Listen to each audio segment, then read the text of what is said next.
donde hay muchas cosas, muchos detalles que poder aprender acerca de estas bodas del Cordero. Bueno, muy bien. Entonces, en el Apocalipsis 19:7 dice, gocémonos y alegrémonos y démosle gloria, porque han llegado las bodas del Cordero y su esposa se ha preparado. Bien, venimos trabajando ya hace algunas clases atrás mirando quién es esa esposa y hemos entonces ya visto que en el Antiguo Testamento la relación de Israel hacia el Señor era de una esposa hacia su marido. Es decir, la manera como Dios trataba a su pueblo era como si Israel fuese su esposa, o sea, la relación.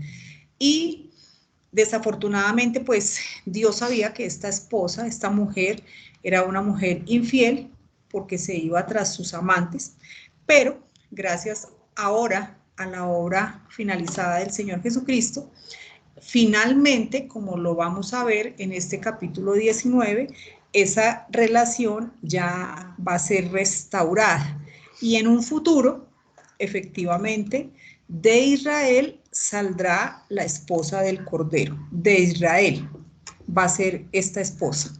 Bien, ¿qué más vimos? Que efectivamente Dios hizo un llamado a todo Israel para que quisieran unirse a este grupo tan selecto de aquellos, esta compañía que será en un futuro la esposa. Y como ya lo vimos, estos convidados a estas bodas no quisieron ir, no quisieron presentarse, entonces sencillamente el rey mandó a sus siervos a que fueran por los caminos y llamaran a cuantos estuvieran en ellos.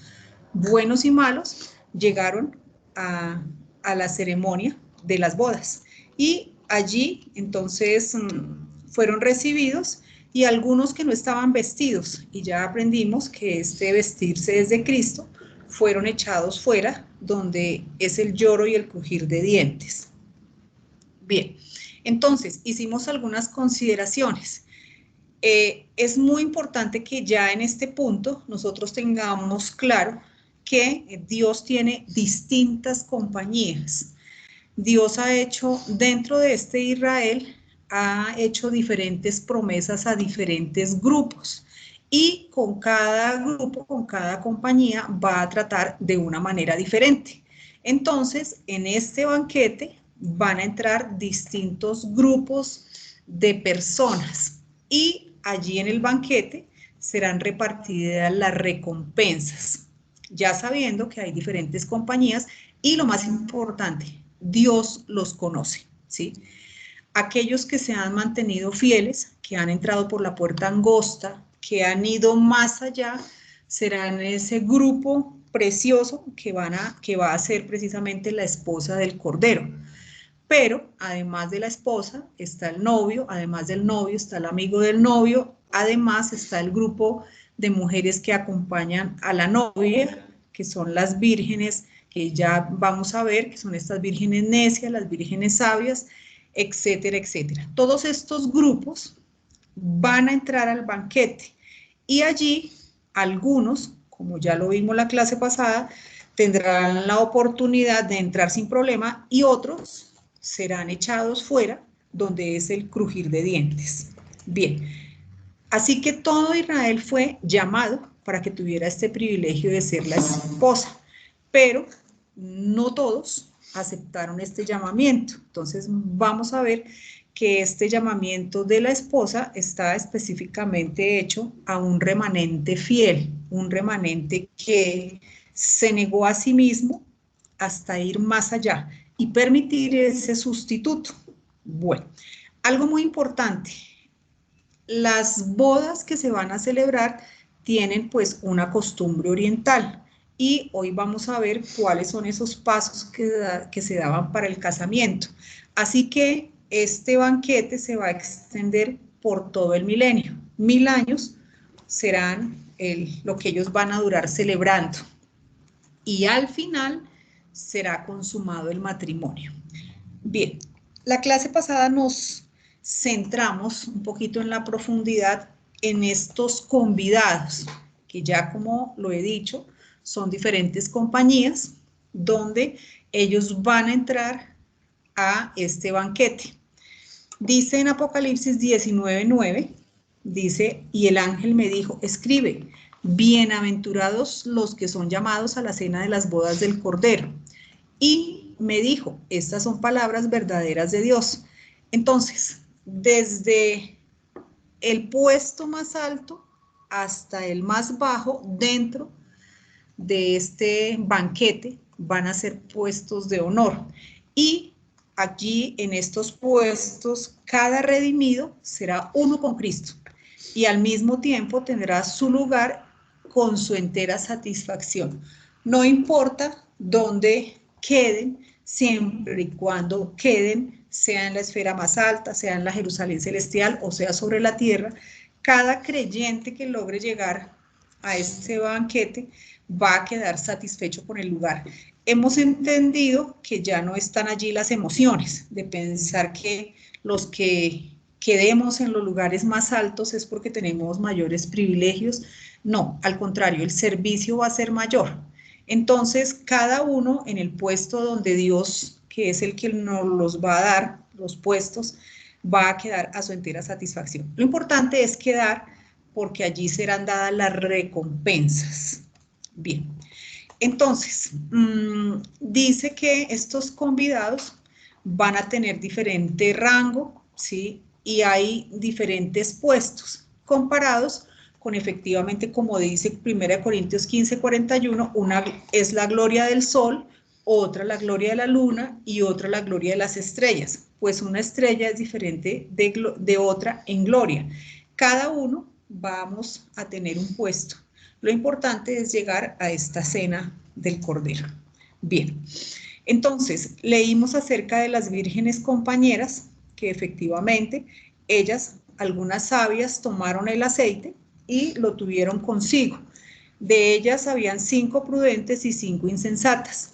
Recordemos que 5 es el número de la gracia y las sabias tomaron lámparas. Eso quiere decir que ellas se apropiaron de la pequeña luz para no tropezar.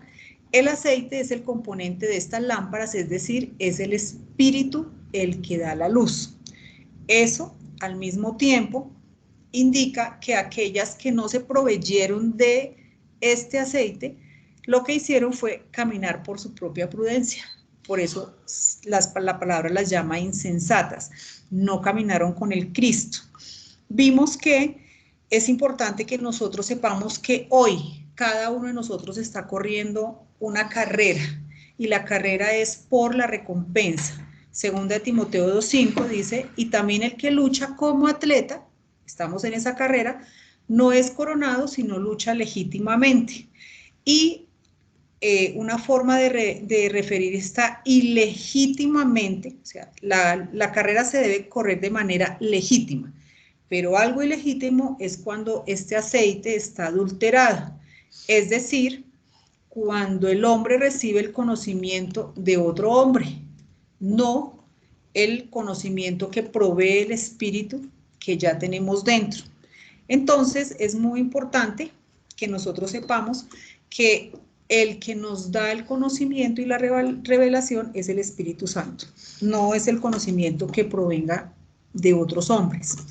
Bien, estas vírgenes insensatas, aquellas que no tomaron el aceite, son comparadas a estos creyentes que piensan que tienen luz, que lo saben todo, pero no saben nada como conviene. Son insensatos por su necedad.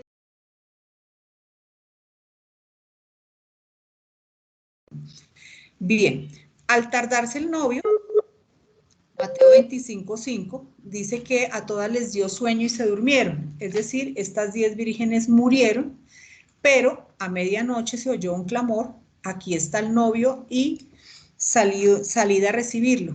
Ese se durmieron, es que perdieron su vida, se fueron a dormir y efectivamente cuando oyeron la voz de Cristo, es decir, en la resurrección, ellas se levantaron en esta primera resurrección, que es la mejor. Las salvas y las necias se levantaron. pero resulta que las sensatas, ellas, las que estaban preparadas, pudieron entrar al banquete.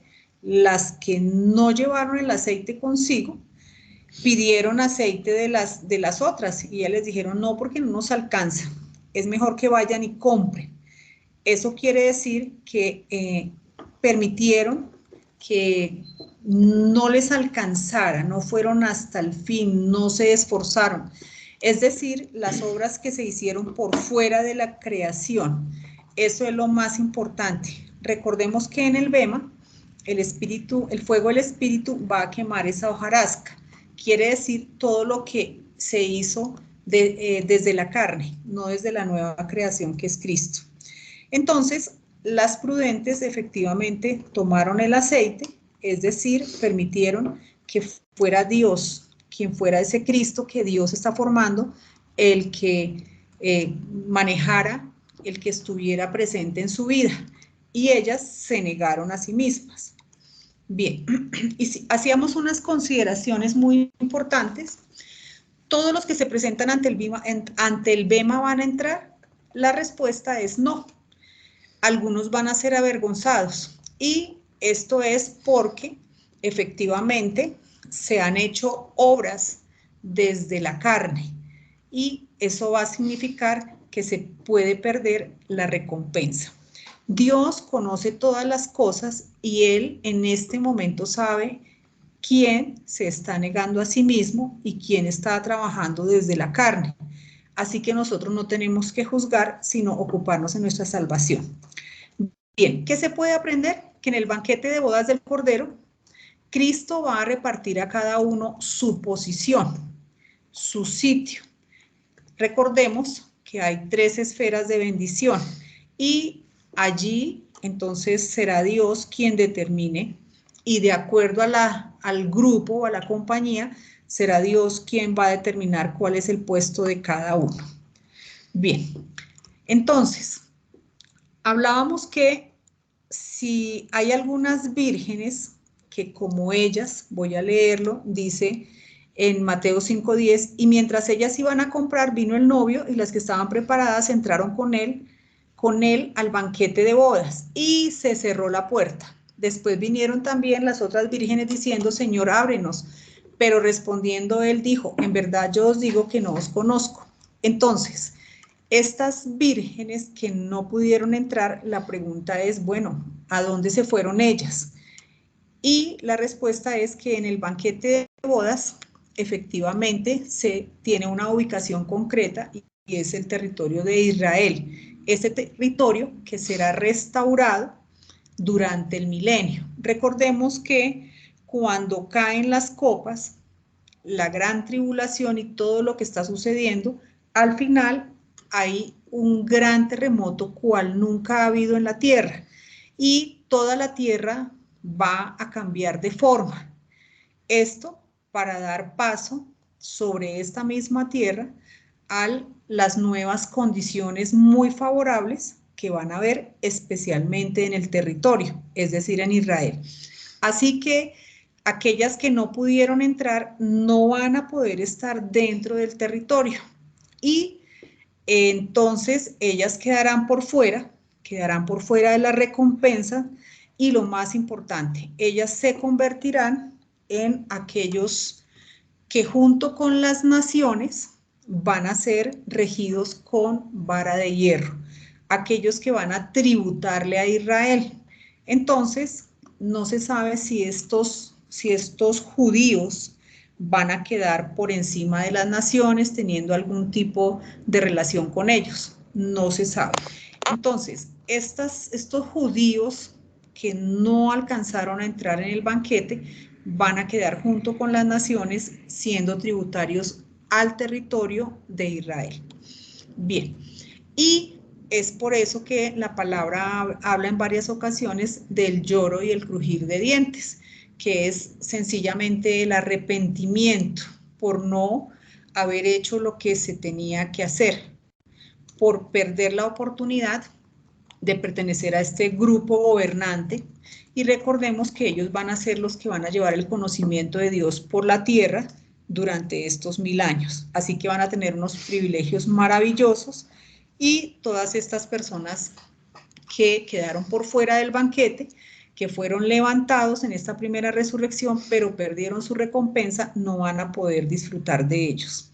Bien, además, si ellos siguen con su necedad, recordemos que va a estar disponible el lago de fuego ardiendo, que es esta puerta del muladar que queda detrás del territorio. Allí van a ir a parar a aquellas personas que definitivamente se rebelaron y con un corazón de carne no quieren aceptar los mandamientos de Dios. Ellos pues serán echados al lado de fuego si continúan con su rebeldía. Bueno, muy bien. Entonces, Dios en estos tiempos y en los tiempos del Señor Jesucristo y desde el Antiguo Testamento ha hecho muchas invitaciones para que todos estos judíos no se queden por fuera del banquete. Nosotros hoy también tenemos una gran invitación a este banquete de bodas y entonces lo hace a través de sus parábolas, como en esta parábola de los talentos que miramos la clase pasada, cómo le entrega a uno de sus siervos 5 talentos y este le devuelve los 5 que le dio más otros 5 que ha ganado. Y aquí en el versículo 21 dice, Mateo 25, 21 dice, y su señor le dijo, bien, buen siervo y fiel, sobre poco has sido fiel, sobre mucho te pondré, entra en el gozo de tu señor. Es decir, este que le dio mucho, le pagó y le dio más, entró a la cena de bodas. De igual manera, al que recibió 2 talentos, él también fue y ganó otros 2 talentos. Y en el versículo 23 dice, su señor le dijo, bien, buen siervo y fiel, sobre poco has sido fiel, sobre mucho te pondré, entra en el gozo de tu señor. Y al último, bueno, y estos 2 talentos pues son comparados con los dos grandes mandamientos. El primero, amarás al Señor tu Dios con todo tu corazón y con toda tu alma y con toda tu mente y con todas tus fuerzas. Y el segundo mandamiento es amarás a tu prójimo como a ti mismo. Las personas que aunque no tengan todo este conocimiento de negarse a sí mismo, pero sean como estas personas que guardan estos 2 mandamientos, dice la palabra que tendrán la oportunidad de entrar porque hacen como la ley de su corazón y respetan estos 2 mandamientos y ellos tienen la oportunidad de entrar. Y luego viene entonces el último siervo al cual le dieron un solo talento, pero ese único talento era el más importante, que es tener al Señor Jesucristo en su vida. Dice aquí Mateo 25, 24, pero llegando también el que había recibido un talento dijo, Señor, te conocía que eres hombre duro, que ciegas donde no sembraste y recoges donde no esparciste, por lo cual tuve miedo y fui y escondí tu talento en la tierra. Aquí tienes lo que es tuyo. Respondiendo su señor le dijo, siervo malo y negligente, sabías que ciego donde no sembré y que recojo donde no esparcí, por tanto debías haberme dado mi dinero, por tanto debías haber dado mi dinero a los banqueros y al venir yo hubiera recibido lo que es mío con los intereses. Quitadle pues el talento y dadlo al que tiene 10 talentos, porque al que tiene le será dado y al que tendrá más, le será dado y tendrá más, y al que no tiene, aún el que tiene le será quitado. Y al siervo inútil, echadle en las tinieblas de afuera, y allí será el lloro y el crujir de dientes. Bueno, ¿qué pasó? Este siervo lo que hizo fue enterrar el talento, lo hizo en la tierra, que es el barro, es decir, él enterró al Cristo, lo enterró en su carne, adscribiéndose para él ese talento y luego lo entregó sin fructificar. ¿Eso qué quiere decir? Hay muchas personas que no han oído, pero no saben que en su carne no pueden agradar a Dios, que es necesario el sustituto. y que se van a quedar por fuera.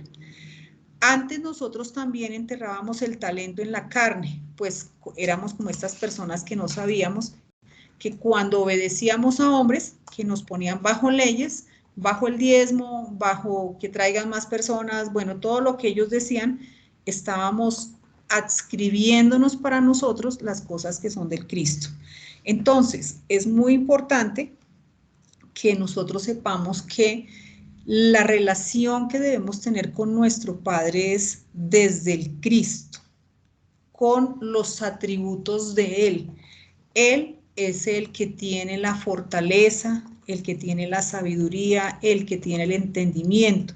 Nosotros somos esas vasijas de barro donde Él fue colocado. Entonces es muy importante que nosotros no nos adscribamos lo que es de ese Cristo, porque seremos como esta persona que tomó el talento y lo enterró en la tierra. Es importante vestirnos de Cristo. ¿Por qué? Para podernos acercarnos al trono y obtener ese oportuno socorro.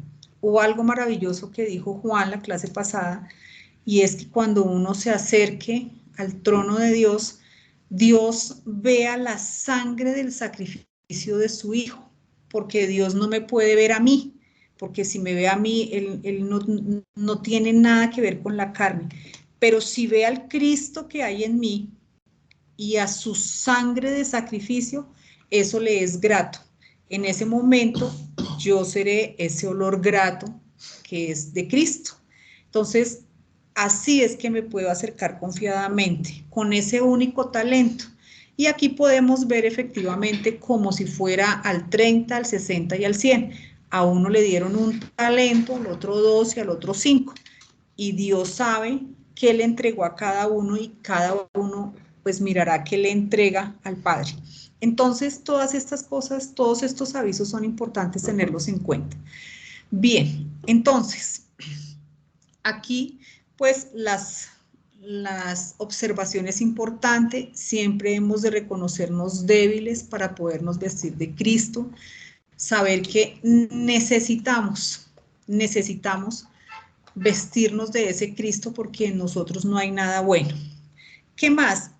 Siempre uno piensa cómo Dios va a juzgar a las otras personas que, por ejemplo, no conocieron a Cristo. Y la palabra de Dios dice que los va a juzgar por la ley de su corazón. Eso está escrito en Romanos 2:14. Porque cuando los gentiles que no tienen ley hacen por naturaleza lo que es de la ley, estos, aunque no tengan ley, son ley para sí mismos, mostrando la obra de la ley escrita en sus corazones, dando testimonio a su conciencia y acusándoles o defendiéndoles sus razonamientos. Son aquellas personas que no hacen a otros lo que no quieren para sí mismos. Y así Dios los va a juzgar, y Dios los conoce. Entonces es muy importante que nosotros no entremos en el terreno de juzgar. Eso le corresponde a Dios. Siempre recordar que ese talento que Dios, el mínimo talento es el más importante, que es ese Cristo que se está formando dentro mío y que el crecimiento lo da Dios. Bueno, vimos también que todas estas parábolas, aquí como la parábola de la levadura, también de la misma manera, habla de aquellos que van a entrar y los que se van a quedar por fuera. Y aquí Juan, en la clase pasada, nos habló de algo maravilloso, y es que todos estos avisos que estamos viendo en las distintas parábolas son para aquellos que van a resucitar en la primera y mejor resurrección. Eso quiere decir que habrá una segunda, ¿sí? Si hay una primera es porque hay una segunda, donde todos los que han muerto van a resucitar. ¿Cómo podemos ver la diferencia entre una primera resurrección y la otra? Esta primera resurrección se va a dar antes de que inicie el milenio. ¿Para qué? Para que podamos pasar por el bema y disfrutar durante los 1000 años esas recompensas. Como la palabra muestra que efectivamente habrá un tiempo para la primera resurrección y habrá un tiempo para la segunda. Se puede ver a través del versículo cuando efectivamente el Señor Jesucristo estaba en el madero y al lado estaban los malhechores. Lo voy a leer. En Lucas 23:39 dice, y uno de los malhechores que estaban colgados le injuriaba, diciendo, si tú eres el Cristo, sálvate a ti mismo y a nosotros. Respondiendo el otro, le reprendió diciendo, ¿ni aún temes tú a Dios estando en la misma condenación? Nosotros en la verdad justamente padecemos porque recibimos lo que merecieron nuestros hechos, mas este ningún mal hizo. Y dijo a Jesús, acuérdate de mí cuando vengas en tu reino. Entonces Jesús le dijo, de cierto te digo que hoy estarás conmigo, de cierto te digo hoy, estarás conmigo en el paraíso. Y aquí podemos ver por un lado que él le pidió que lo llevara a su reino, es decir, durante estos 1000 años que van a haber sobre la tierra. Y el Señor Jesucristo no le dijo que sí, él le dijo que de cierto te digo hoy, estarás conmigo, y fíjense que es más adelante, en el paraíso, que es en esta segunda resurrección. Entonces, la primera resurrección, esta que es la mejor, se va a dar antes de los 1000 años, porque durante los 1000 años será el disfrute de las bodas, de los festejos de las bodas del Cordero. Y luego, efectivamente, viene la segunda resurrección. Bien, son detalles pequeños pero maravillosos que van encajando.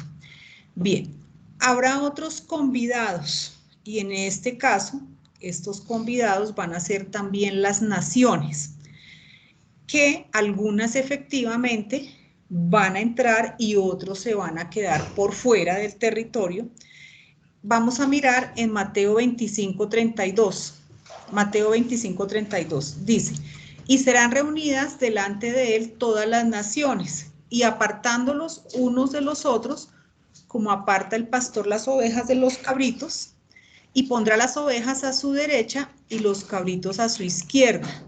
Entonces el rey dirá a todos los de su derecha, venid, benditos de mi Padre, heredad del reino preparado para vosotros desde la fundación del mundo. Fíjense que no es desde antes, sino desde la fundación del mundo, porque tuve hambre y me disteis de comer, tuve sed y me disteis de beber, fui forastero y me recogisteis, estuve desnudo y me cubristeis, enfermo y me visitasteis en la cárcel y vinisteis a mí.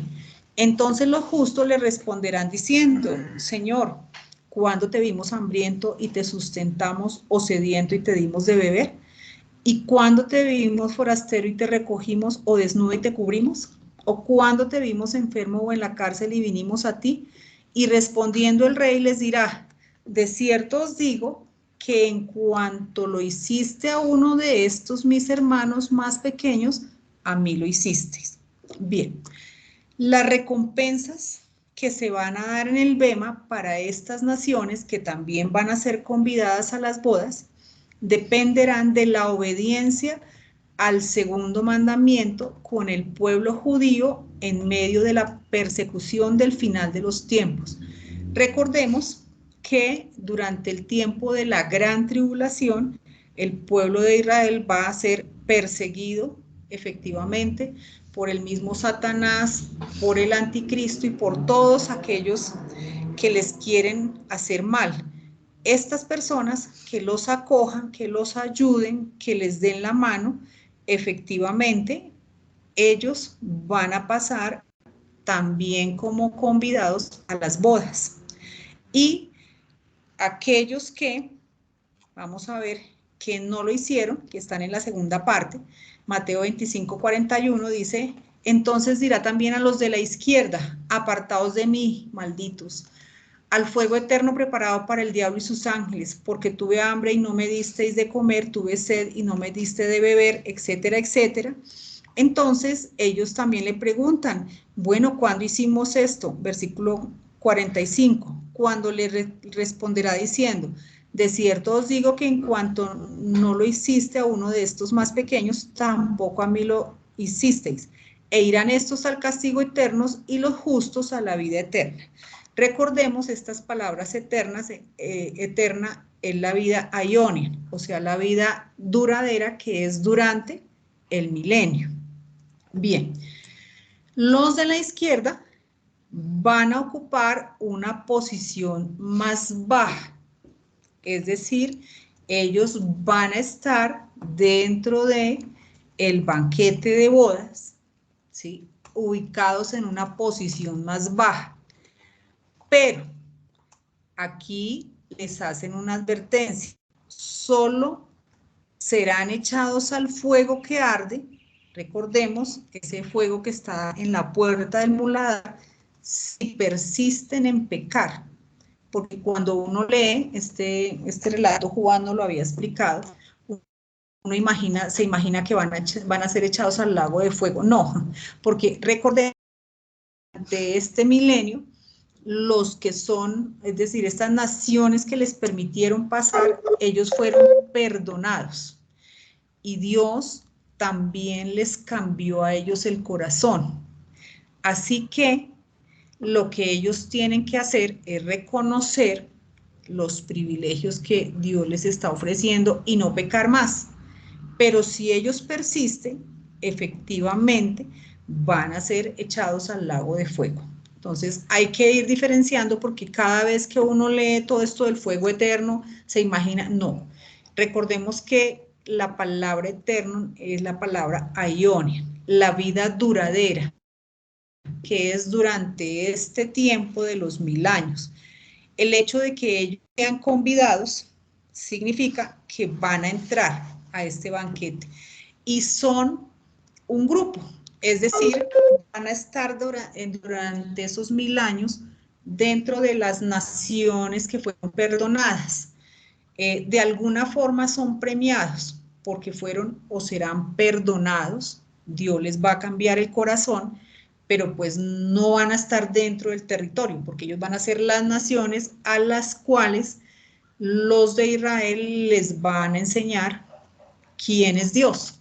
Recordemos que los de Israel van a ser los sacerdotes que durante esos 1000 años, ahora sí, van a enseñar, van a llevar la palabra por el mundo, acompañados de las distintas compañías. Allí muchos de nosotros tendremos parte, no sabremos cómo, dentro de enseñarle a estas naciones. Pero aún aquí no hay juzgamientos de lagos de fuego, no hay nada de eso. Las palabras eterno y el fuego siempre se refieren básicamente al fuego que arde detrás del muladar durante este tiempo.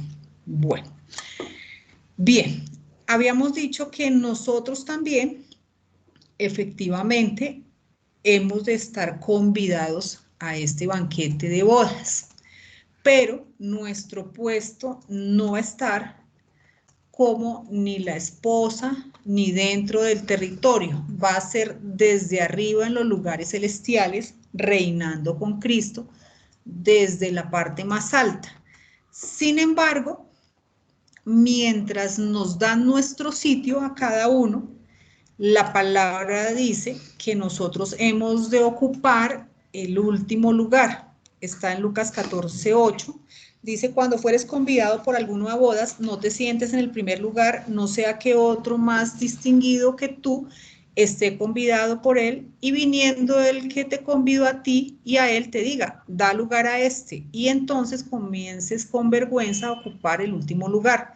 Entonces, nosotros hemos de estar sentados en el último lugar, viendo desde allí, sentados a los pies de Cristo, todo lo que va a suceder con el pueblo judío. Mirar todo lo que, cómo Dios va a ellos dándoles sus premios, ubicándolos en su puesto, etcétera, etcétera. Desde allí, nosotros maravillados, pues, porque Dios allí estará cerrando muchas cosas, hasta el momento en que seamos llamados y Dios también nos empiece a asignar nuestro asiento. Recordemos que esta boda es donde se reparten los puestos de honor, las recompensas, donde hay todo un, ¿cómo se dice? Una visión hermosa de lo que Dios ha hecho y vamos a entender muchas cosas. Allí vamos a estar como convidados. Recordemos siempre sentados a los pies de Cristo, que es la mejor parte, dependiendo totalmente de nuestro Padre, en reposo, en tranquilidad, en silencio, y Dios nos va enseñando de una manera gradual, eficaz, efectiva. Así será. Bien, entonces, estamos hablando de esta boda, entendiendo que esa esposa se está preparando, que aún no se ha consumado ningún matrimonio, sino que Israel fue llamada a ser parte de esta compañía tan importante que es la esposa. Y algunos aceptaron y otros no. Los que también van a ser parte de estas bodas, Dios los llama convidados, que son varias compañías de distintos tipos.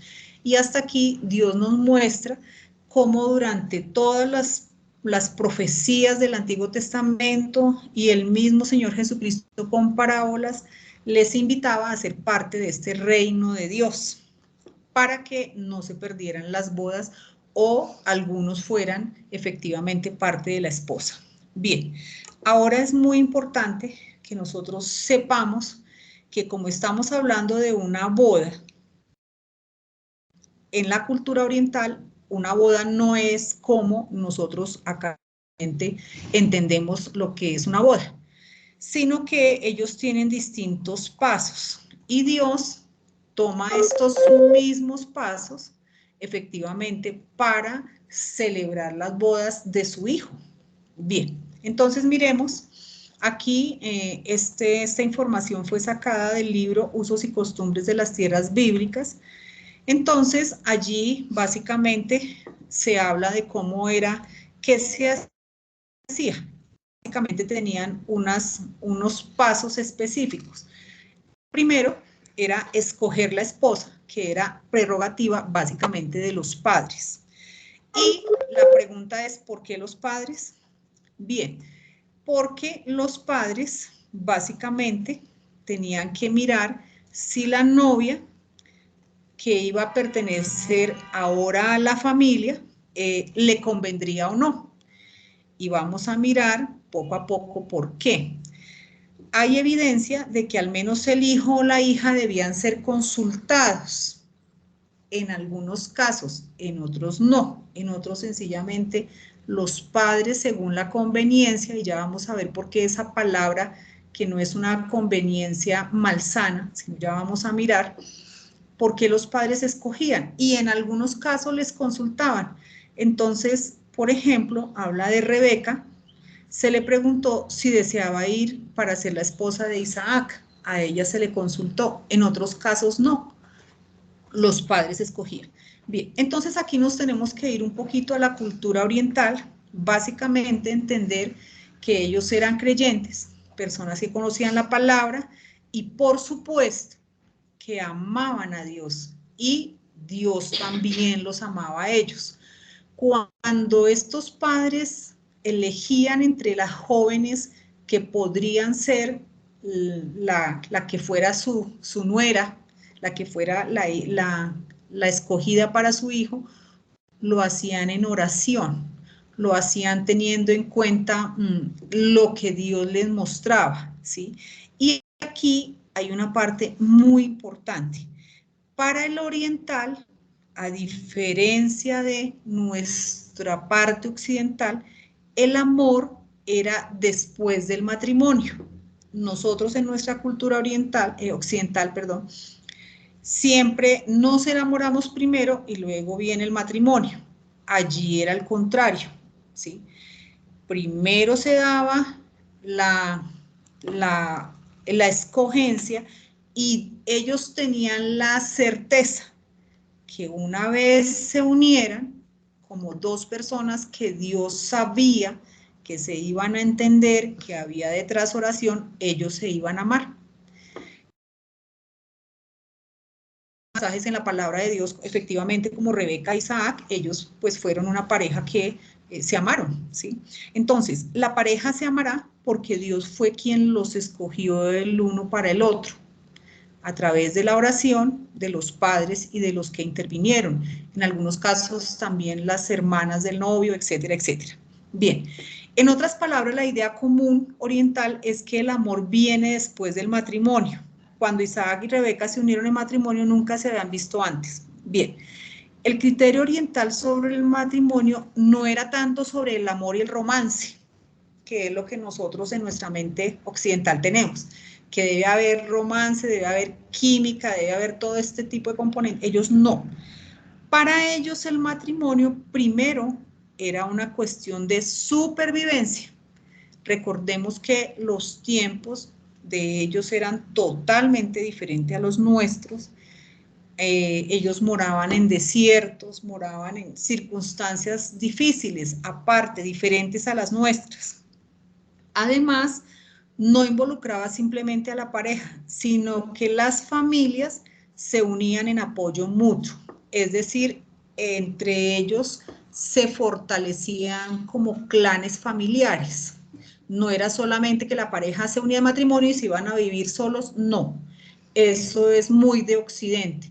En el Oriente, la pareja venía a ser parte del clan del esposo y fortalecían los lazos y así era que ellos podían mantenerse económicamente, emocionalmente, se ayudaban. Entonces, era un acuerdo económico, un acuerdo de que buscaban obviamente que también fueran amantes de Dios, respetuosos, etcétera, etcétera. Entonces es importante que nosotros sepamos estas cositas para que podamos ver efectivamente cómo era un matrimonio en el Oriente. Bien, primero se desarrollaba en 3 fases. La primera fase se llamaba el desposorio o compromiso y era un acuerdo entre los padres de los novios, efectivamente.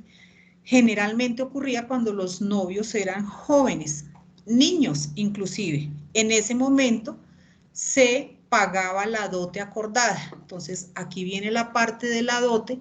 Como acabo de decir, ellos buscaban fortalecerse de muchas maneras y la idea era que ellos perdían de alguna manera fuerza de trabajo. Una mujer que podía ayudar en los quehaceres de la casa, del campo, el agua, todas estas cosas, entonces debían ser recompensados con lo que el novio, la familia del novio, daba a cambio de llevarse la chica, la joven. El joven que esperaba el compromiso debía estar en condiciones de ofrecer alguna compensación adecuada. No siempre se requería que la dote se pagase al contado. Podía pagarse con servicios, como efectivamente Jacob no pudo pagar de contado y por Raquel y dijo que le iba a servir otros 7 años. Así que la dote también se podía dar a crédito. Bueno, lo importante era que se cumpliera con lo pactado. Entonces, pues todas estas cosas, porque efectivamente Dios pagó el precio más alto por su hijo.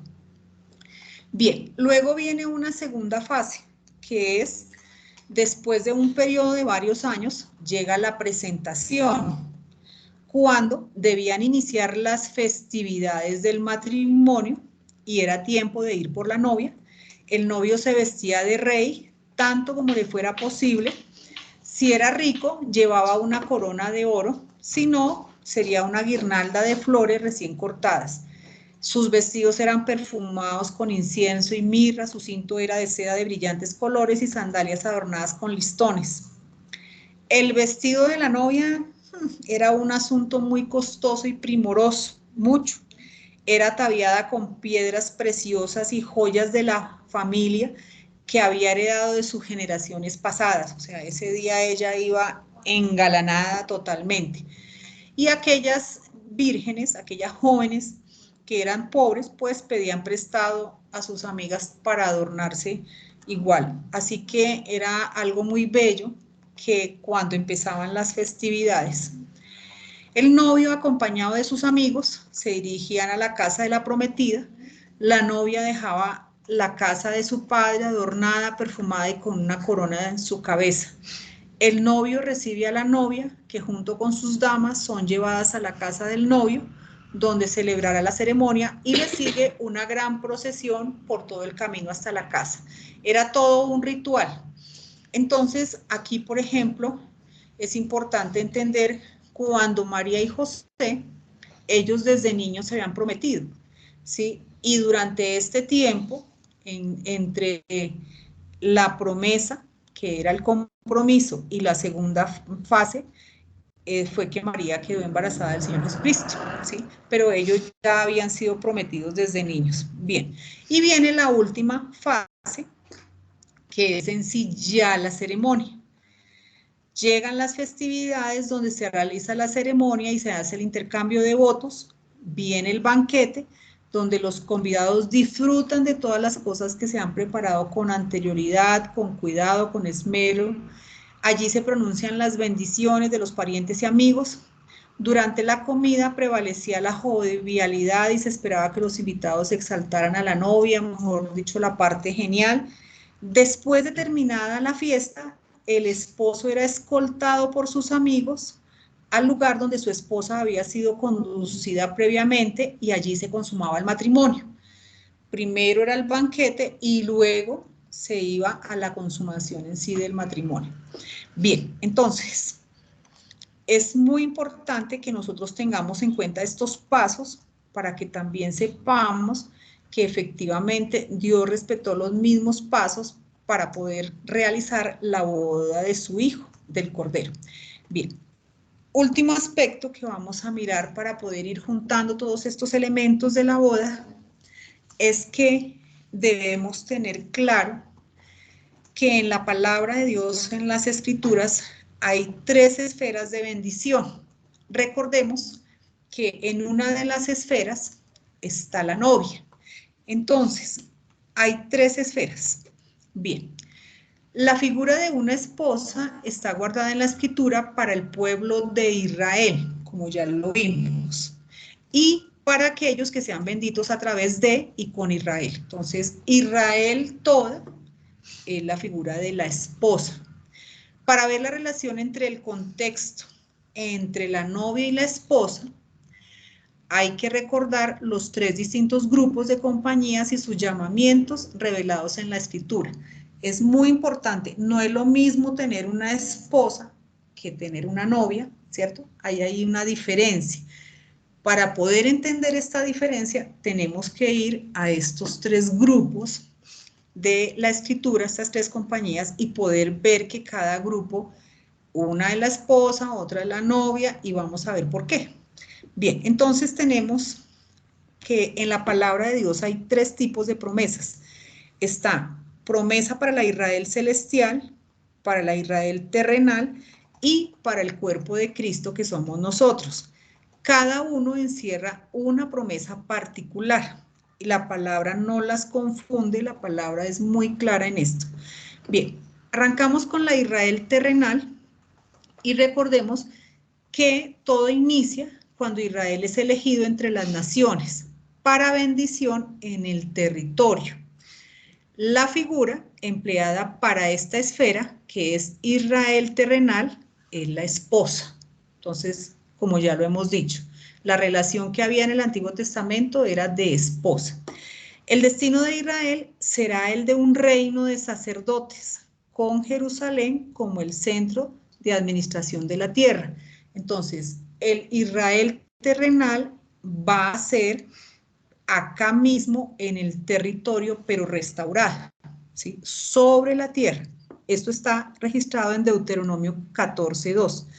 Porque eres pueblo santo a Jehová tu Dios, y Jehová te ha escogido para que seas un pueblo único de entre todos los pueblos que están sobre la tierra. Hay mucha gente que se intriga, bueno, ¿por qué Israel? Sencillamente Dios es un estadista. Cuando uno quiere hacer una estadística, pues saca una muestra. La muestra, en este caso, ese pueblo escogido fue Israel. Y sobre Israel, Dios trabajó para mostrar al resto del mundo lo que él quería hacer. En Génesis 15:18 dice, en aquel día hizo Jehová un pacto con Abraham, diciendo, a tu descendencia daré esta tierra desde el río de Egipto hasta el río grande, el río Éufrates. Aquí está la promesa del territorio. Le hizo la promesa a Abraham que allí le daría la tierra a su descendencia. Bien. Esta promesa de la tierra iría pegada junto con las naciones. Miremos aquí.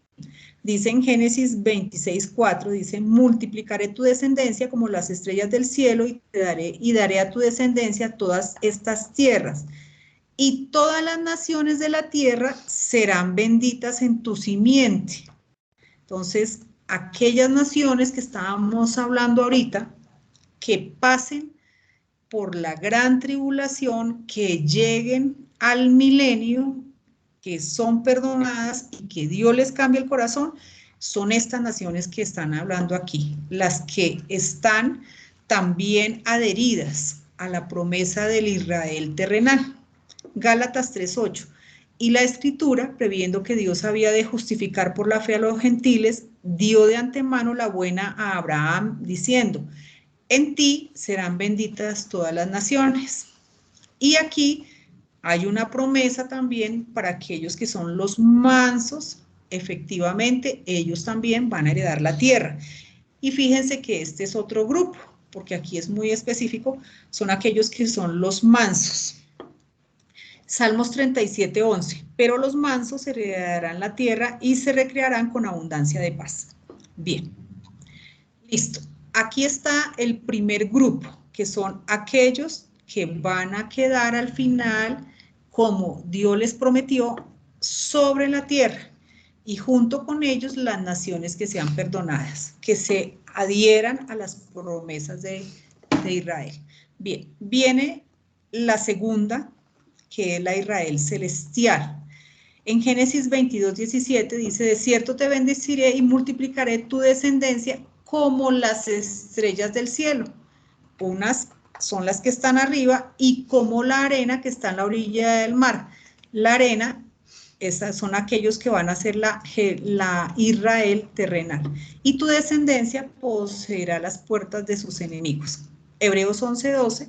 Por lo cual también de uno y ya casi muerto salieron como las estrellas del cielo en multitud y como la arena innumerable que está a la orilla del mar. Aquí vemos las dos promesas. Las estrellas son la Jerusalén celestial, la que está arriba, que luego va a descender, y la arena del mar es la Israel que se va a quedar en la tierra. Hebreos 12:22. Sino que os habéis acercado al monte de Sión, a la ciudad del Dios vivo, Jerusalén la celestial, a la compañía de muchos millares de ángeles. Bien, hicieron parte una cierta clase de creyentes israelitas. ¿Quiénes creyeron estas promesas como las estrellas del cielo? Una cierta clase de hombres que se negaron, que esperaron más. Ellos esperaban una ciudad que Dios les iba a construir y siempre pensaron, se dijeron que eran extranjeros y peregrinos sobre esta tierra. Hebreos 11:10 dice, porque esperaban la ciudad que tiene fundamentos, cuyo arquitecto y constructor es Dios. Conforme a la fe murieron todos estos sin haber recibido lo prometido, sino mirándolo de lejos y creyéndolo y saludándolo y confesando que eran extranjeros y peregrinos sobre la tierra. Entonces, aquí está la diferencia. Hay un grupo de hombres que fueron más allá. Ellos miraban más adelante con la esperanza puesta en la bendición celestial, en una ciudad que Dios les iba a construir. La figura empleada para este grupo es la novia. Este grupo que es de Israel. No es Israel, sino es que es de Israel. Entonces, aquí viene una diferencia. Hay un grupo de israelitas que son la esposa, llamada la figura de la esposa, que para ellos es la promesa en la tierra. Otro grupo que es la novia, que para ellos la promesa es esa Jerusalén celestial. Hebreos 11:14, porque los que esto dicen claramente dan a entender que buscan una patria, pues si hubiesen estado pensando en aquella donde salieron, ciertamente tenían tiempo de volver, pero anhelaban una mejor, esto es celestial, por lo cual Dios no se avergüenza de llamarse Dios de ellos, porque les ha preparado una ciudad. Bien, cuando el ángel le dice a Juan, sube aquí y yo te mostraré a la novia, esto está registrado en Apocalipsis 21:9, la esposa del Cordero, y él le mostró aquella gran ciudad, la Jerusalén santa, descendiendo del cielo, proveniente de Dios. ¿Qué es lo que se concluye? Que aquí está la patria mejor y la ciudad por la cual esperaban los santos del Antiguo Testamento. Entonces, es muy importante entender quiénes van a quedar en la Israel terrenal, quiénes serán los de esa Jerusalén celestial, un grupo selecto. Y por último, estamos nosotros, que efectivamente somos el cuerpo de Cristo, que nuestra promesa única es para los lugares celestiales. Efesios 1:3, bendito sea el Dios y Padre nuestro Señor Jesucristo, que nos bendijo con toda bendición espiritual en los lugares celestiales en Cristo. Efesios 2:6, y juntamente con Él nos resucitó y asimismo nos hizo sentar en los lugares celestiales con Cristo Jesús. Nosotros fuimos escogidos antes de los tiempos, antes de la fundación del mundo. Este cuerpo selecto efectivamente está por encima. Cada grupo tiene un llamamiento. Entonces, hay un llamamiento terrenal, hay un llamamiento celestial y hay un llamamiento santo que es el nuestro.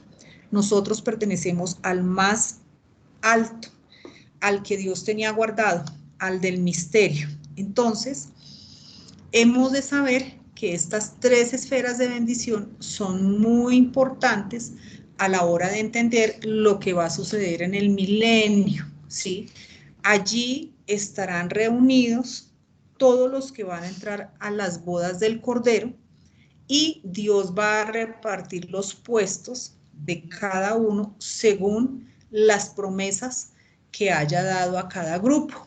Y dentro de estos grupos tenemos distintas compañías. Entonces, para poder ir entendiendo la importancia de entrar a las bodas del Cordero, también hay que entender cómo se manejaban los matrimonios orientales y cómo estas esferas de bendición tienen todo que ver dentro de estas bodas del Cordero. Bueno, entonces vamos a dejar aquí ya reuniendo todos estos elementos para poder ir armando lo que necesitamos entender acerca de la novia, de la esposa y en qué momento será la consumación del matrimonio. Que Dios los bendiga. Muchas gracias. Bueno, muy bien. Entonces, hoy, bueno, vamos a extrañar a Juan con sus comentarios. Él de todas maneras va a escuchar la enseñanza. Él me comentó, me dijo que él escuchaba la enseñanza y que próximamente. También comentarles que el jueves pues no vamos a tener nuestra reunión porque él no va a estar. No sé si haya algo más que preguntar.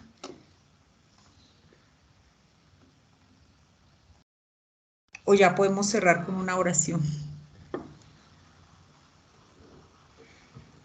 Bien.